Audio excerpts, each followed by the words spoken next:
For the self-harmer, you have precisely 3 options and no more. You can relapse, rebound, or recover. Relapse and rebound will inevitably lead to spiritual, mental, emotional, or physical suicide. Spiritual emotion, you're so disconnected from God, you're like, I'm alone in the universe, and I should be. Mental, emotional, the inability to connect with friends, and eventually your body starts to decay in some way or another, and many people will at some point turn to other attempt suicide. Guys are more likely to actually succeed. So, relapse, it just means to do it again. Each time a self-harmer stops, and then goes a while, and then goes again, it gets worse. And part of that, I'm going to explain that one in a bit. I'm going to explain it in just a second. So it's going to get worse each time, and the likelihood of permanent damage or fatal damage is likely. My final relapse was the worst one I ever had. The one that resulted in the wheelchair. I started and I lost my head, and I just went to town, and I could have walked properly for about 5 years. She said, still limping a little bit. You just can't tell because I'm always full of coffee and I bounce a lot. But, and like we saw with our 5 friends here, is it's very likely, like all of them do or will struggle with suicidal thoughts. But, you know, if you keep doing it, eventually you start asking what's even the point. So this is by Addiction and Grace. It's a fantastic book and a decently easy read by Gerald May, and he writes about addiction. He calls them attachments, but so I just stuck them in addictions. The brain never fully forgets its old attachments, addictions. So the absence of conscious desire does not necessarily mean attachment is gone. So while I was clean for a year, I was still very much a self-harmer. I said, no, I used to, but I'm not anymore, I'm great. Now, one of the things I do when I introduce myself in situations like this is, hi, I'm a recovering self-harmer. It's still very much a part of me. Because I understand the science, the neuron pathways have been dug very deep. There will always be that canyon that will always want to cut again. It's just there. So, in fact, because of the tricks our minds play on us, many of our addictions are able to exist for years, completely outside our awareness. It is only when our addictions are frustrated or causes conflict that we have an opportunity to notice how attached we truly are. So the year I was clean, not a lot happened. I have vague recollections of I went on this trip, I met this person, or whatever, but it wasn't until I looked up and realized all my friends were out of town, and I was going to be alone for about 3 days with no one but my parents and my siblings. And it's like, oh, snap, and suddenly things got really uncomfortable. I'm like, I don't know how to cope. And it was then I realized, wait, I've been going a year, roughly, not hurting myself, but I've never had to cope without it. Didn't know how. So my neuron pathways were only all too welcome to welcome me back. So next, this teddy bear is doing drugs. That's iodine, so it's not fun. So rebound, does anyone here play basketball? Yes, what's a rebound?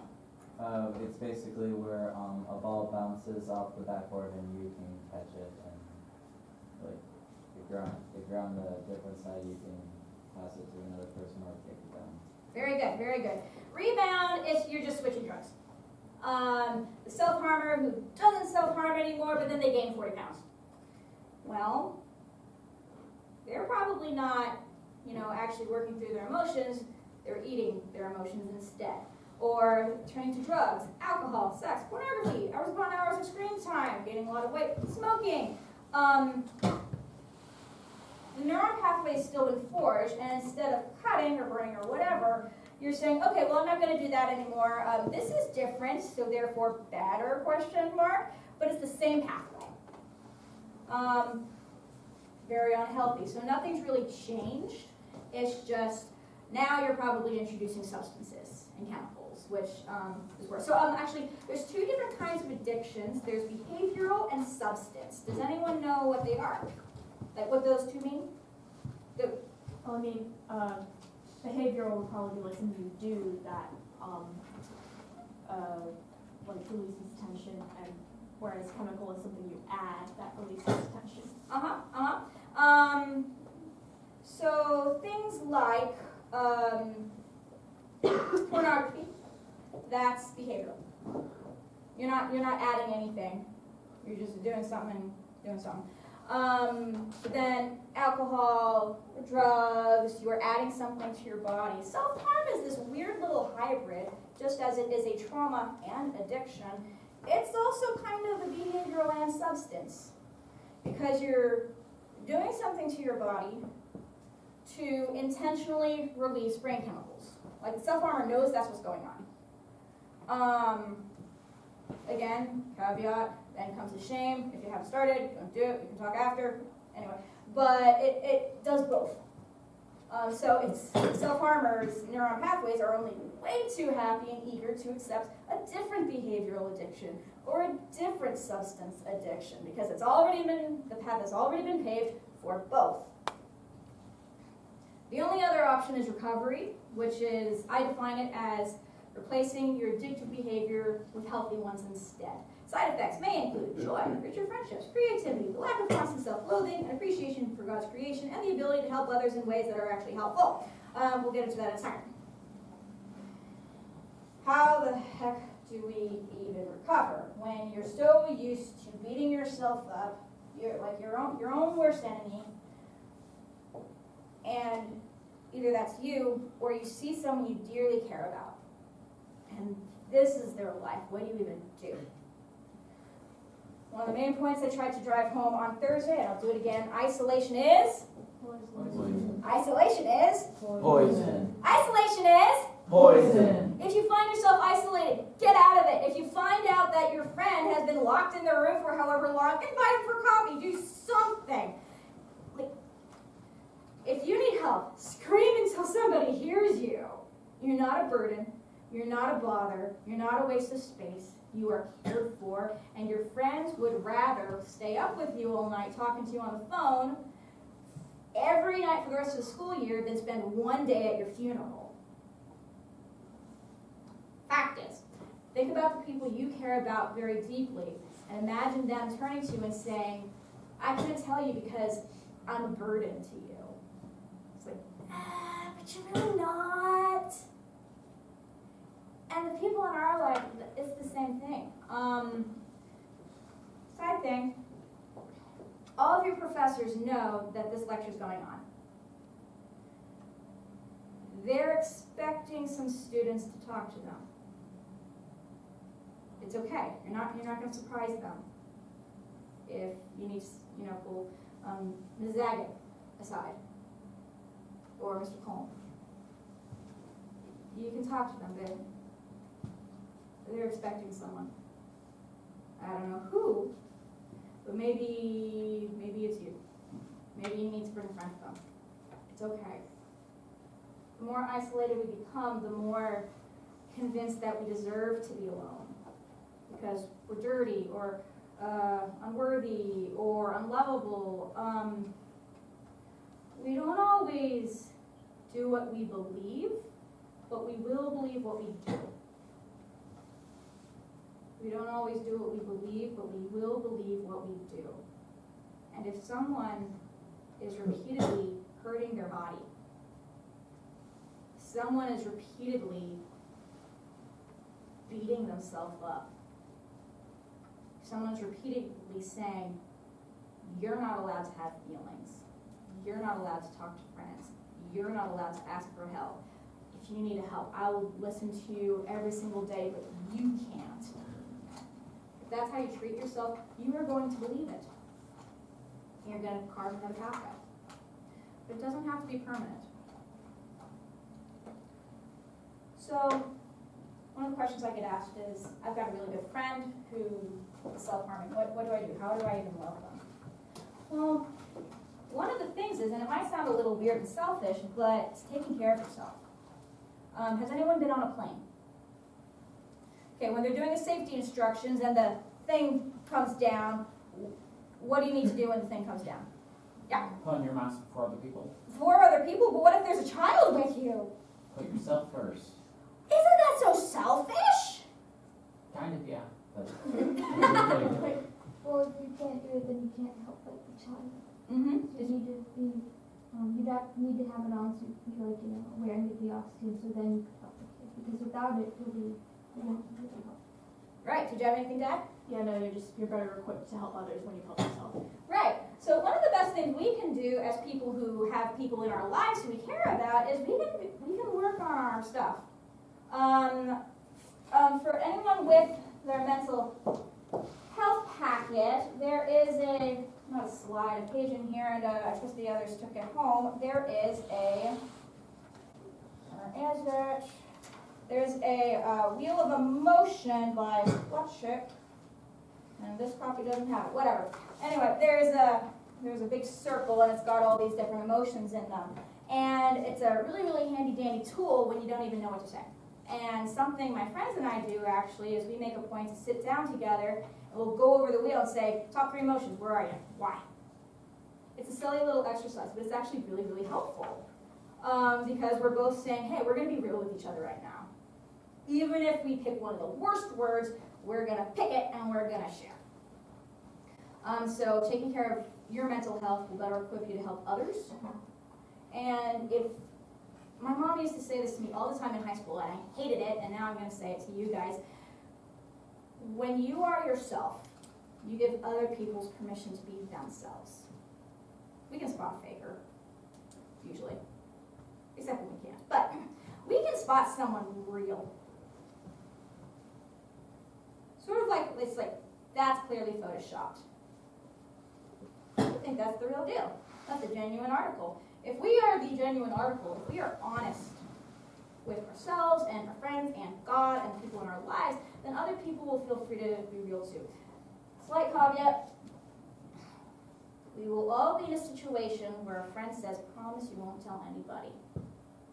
Never make that promise. You will regret it.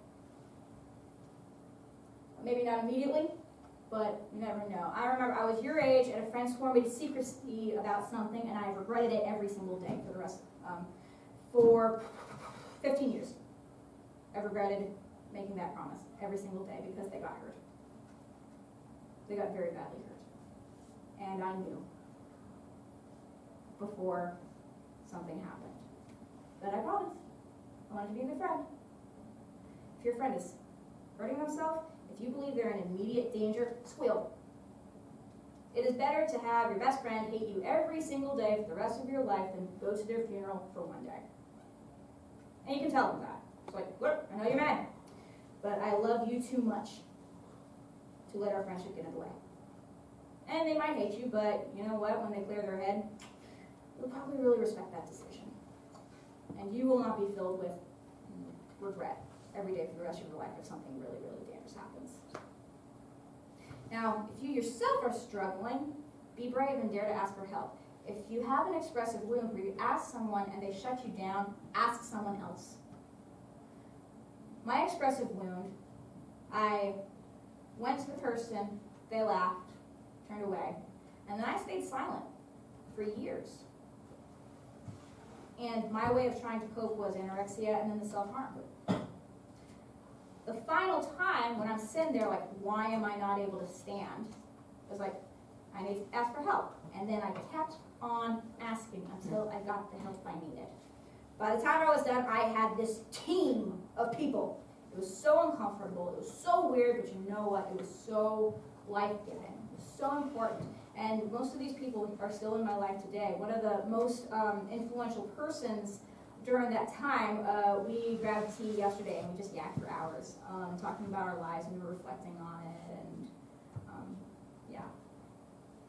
So the thing above everything else that a self-harmer needs is a counselor or group therapy. They need a professional. I know you guys must be wonderful friends, but you're not enough. You're not professionals. You can't try to be someone's counselor. The best you can be is a friend. And if you're a self-harmer, don't force them to be your counselor. That is different from talking to them. Friends talk to each other. Friends share. But one of the best gifts I've given myself is I have a counselor who I met when I was about 19, when I was like, I need to deal with this, and I still see her from time to time. Now it's more like once a month, every other month, just as a check-in, but I used to have to see her every week for years, twice a week for a couple months, and once a week for years, and now it's like, when are you available? Okay, this doesn't work. How about February? Great. But I'm able to have her so my friends can be my friends. And that's an amazing gift to have. I've been on the receiving end and I've been on the giving end. The not knowing that my friends can just be my friends, and being on the receiving end where I know this person is getting professional help. So I can just love them. I don't have to make a big call about, do I need to call in an intervention? It's like, there are people who do that, and they've got them in their life. So one of the best things you can do as a friend is say, hey, look, counselor. But what if I can't afford a counselor? I'm a teenager and broke. Well, you can ask a priest, actually. They'll meet with you, but also priests tend to have a discretionary fund, which is a weird word for people give them money to use at their discretion. And the way I met with my counselor was I met with this priest that I met with yesterday who had a discretionary fund and says, hey, look, I'll pay for the first few sessions, just make sure you get there. And he had a list of counselors he knew who was willing to work with me. I was fresh out of high school. I didn't have a job, and he knew a counselor was really, really good who was also willing to work on my allowance. It can be done. Like, money is never a reason that you shouldn't have a counselor if you need professional help. And if you're struggling with suicidal thoughts or hurting yourself or other people, those three things more than anything else, suicidal thoughts, hurting yourself, hurting other people, you need a counselor. You just do. If you're diabetic, you need insulin. But I don't like insulin. Well, I don't like broccoli, but we all must, face our battles. So you can talk to a priest or a teacher, and they can help you out. Come on. Now, bit of a review. Who can tell me the significance of the three-legged stool?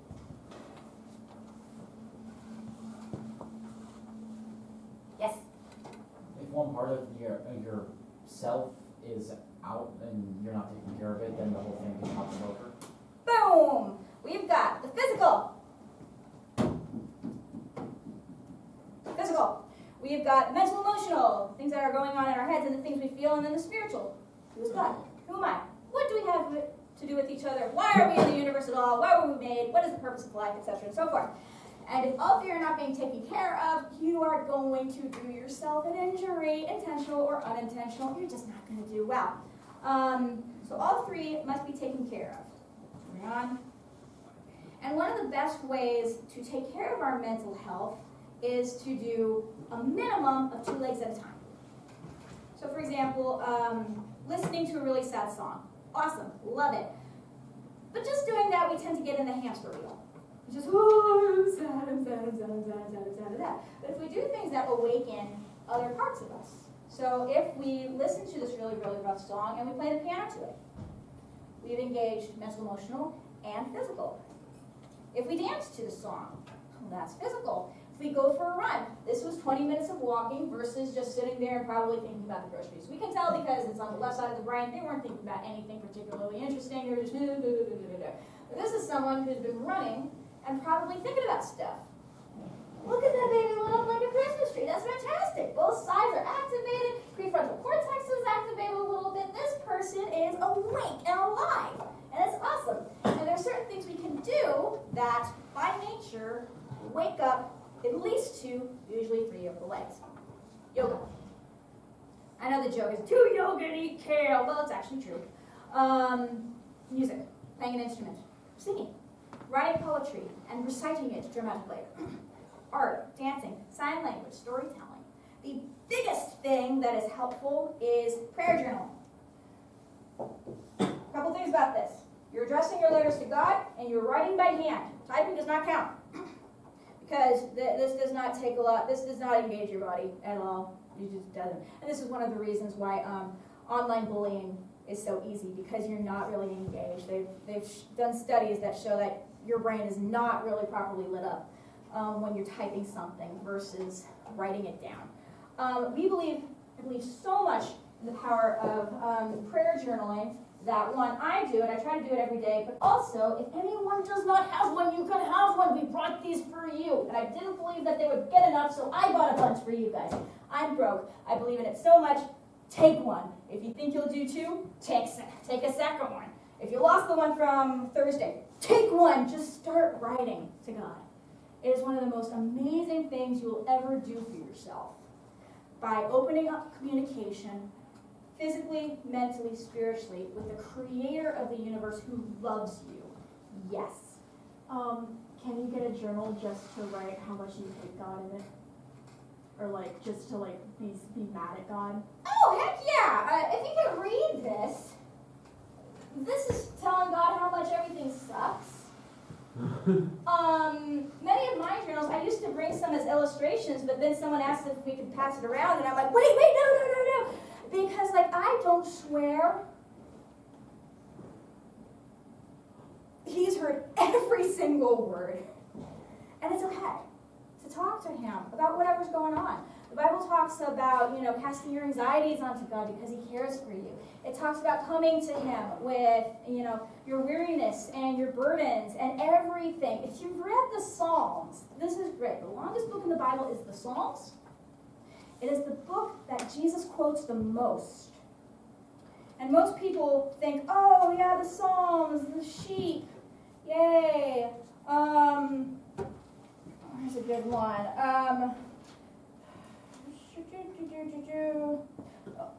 So, peace and sheep and happiness. Oh Lord, how many are my foes? Many are rising against me. Many are saying of my soul, there's no salvation for him in God.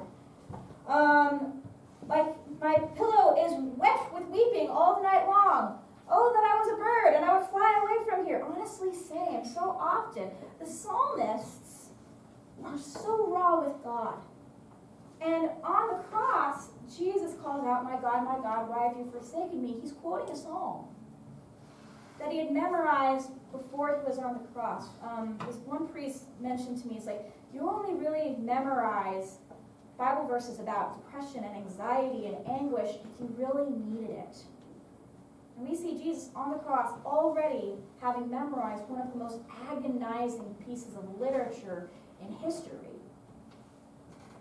And he's calling out to God.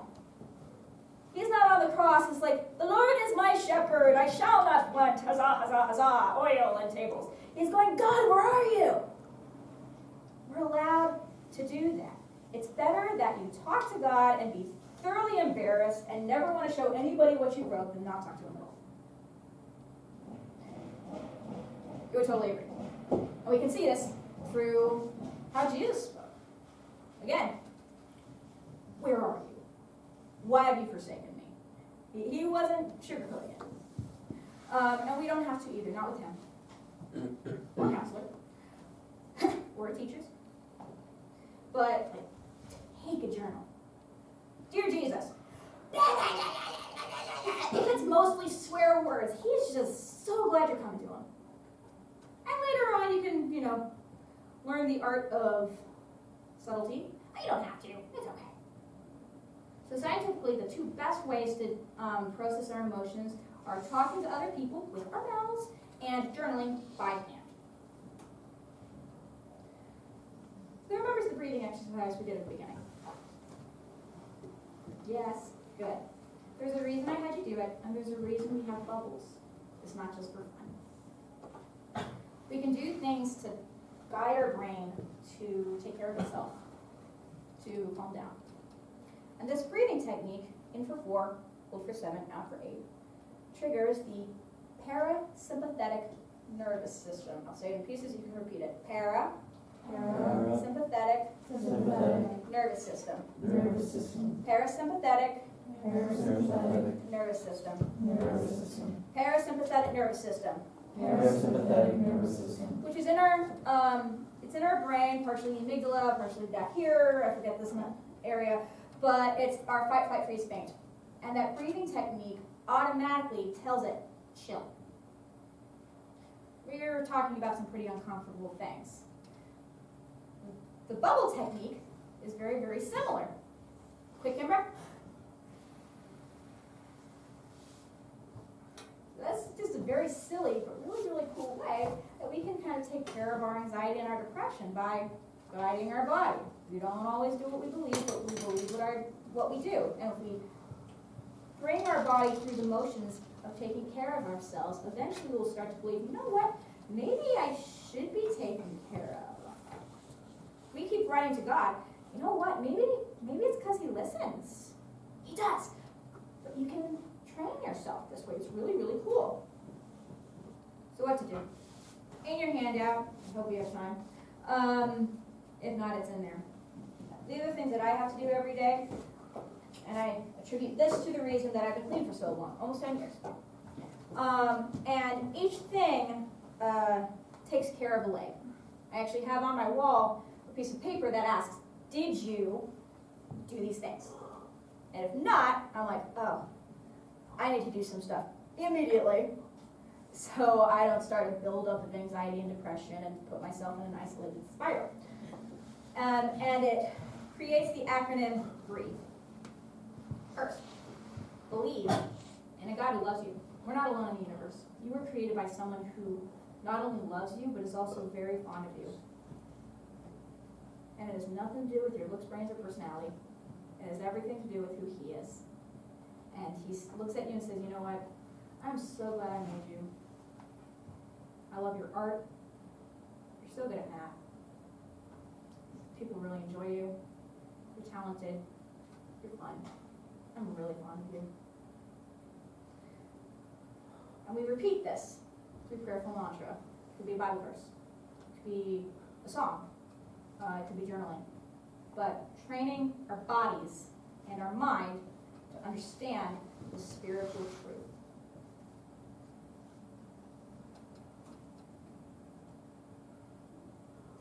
Next, exercise the body. If we don't take care of our body, everything's going to be awful. It only takes one bad night to prove that. It's like, everything was great, and then you got 2 hours of sleep, and everything's terrible. I hate you. It's so easy. Our bodies are so important. We need to take care of it. Eating well, staying hydrated. If this thing is not empty by the time I come back from lunch, I'm going to feel it. So it's just taking care of the body, but also just exercise. This is a great way to let out those heavy chemicals without hurting yourself. What a concept. It's true. Me, I like to go on long walks. If I haven't walked 4 miles a day, I feel it. Other people like to ride their bikes or do weights or whatever. Our bodies were made to work. And they light up, and that's one of the reasons the chemicals get released. Then attend to your emotions in a healthy way. Self-harming certainly attends to the emotions, but it's not healthy. It's not safe. Healthy ways are things that we talked about to light up the different things with the brain. Yoga, art. If you like Sudoku, do Sudoku. You should try to set aside 15-30 minutes a day to do just something that activates all those things that you just really enjoy. If it involves a screen, it probably doesn't count because of the disconnection. I know, it's so hard. But attending to your emotions in a healthy way. There's a social aspect. Talk to others. Then help those in need. You need help first. Otherwise, you'll skip that step and you'll hurt your relationships. If I'm not taking care of myself, I'm a generally helpful person, but if I'm not taking care of myself, my help for others becomes manipulative. I don't want it to be, but I become possessive. I must help you. Otherwise, I have no identity. We're meant to build each other up and encourage each other and bear one another's burdens and all that stuff, but if we're not letting other people love us, we're essentially saying we're better than them. Now it's like, hold up, Kelsey, I'm not better. In fact, they need help more than I do. Well, yes and. We're saying, I don't get help because I'm worse than them, but you're also saying that you get to decide who's better than who, which suggests that you've also got the ultimate authority. So yeah, you're better than them. That's not true. We're not better or worse. And one of the ways we need to train our bodies to understand and believe that is saying, I'm actually having a really bad day. I'm not in a really bad month. My uncle did this to me. My parents are saying these things. I did this. This has happened. I'm not okay. I know it's been 3 months since they died. I still miss them so bad. We need to do that. Our friends can't read minds. They want to love you. The teachers here, we have these intercessions because they want to love you. Let them know. Reach out. Again, they know I'm talking about this stuff. You're not going to surprise them or affront them if you say, hey, I need to talk. They're expecting someone to. It's okay.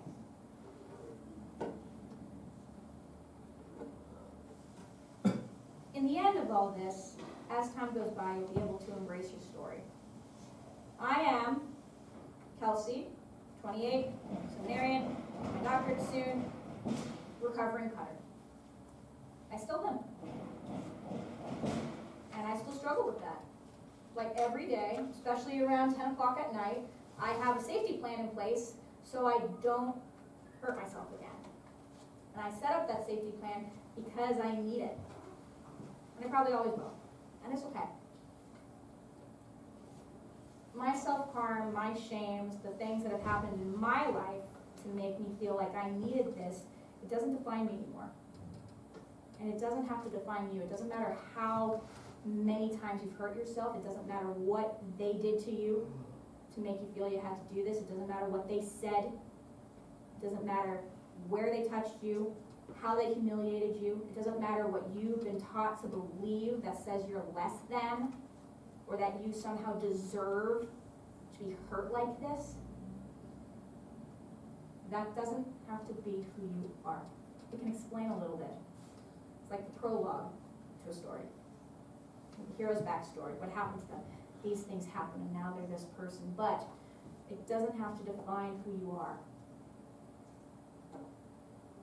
Believing in a God who loves you, repeating that belief through mantra, exercising your body, attending to your emotions in a healthy way, talking to others, then helping those in need. Eventually you'll be able to reach a place of health and certainty and confidence in Christ and your relationships, that whatever shameful thing has happened to you or that you've done yourself, it doesn't have to be who you are. The significance of broken glass is it's glass that was broken, and then it was made into something exquisite. There's nothing that we have done or could go through that will make God say, well, I mean, I'm great at what I do, but that's just too much even for me. He already died for it. And he was so much more powerful than whatever shame we had that he came back. Death couldn't hold him. And he would do it again if it meant he could just save you. He would do it again if you were the only person in the world. He would cling to that cross just for you. No takebacks. Now, we're going to be going through things that are just so heavy. It's inevitable. We live in a very, very broken world. And there will be things that frighten us, that hurt us, and tempt us to hurt ourselves and other people. But there is a God who is very much alive, who came back and says, come to me, all of you who are weary and burdened, I will give you rest. Take my yoke upon you and learn from me, for I am gentle and humble in heart. You will find rest for your souls. My yoke is easy and my burden is light. I do this picture after a very, very upsetting experience. I've got a nightmare disorder, part of my neurological programming when I was a kid. There's nothing that can make him love you less or more. He's already sold on you. He's already nuts about you. I'm gonna read a passage from Romans, and you're welcome to. I'm gonna add a couple things. I know heresy, but it's gonna be really, really obvious. I'll say this, and then I'll add like touch and touch. So.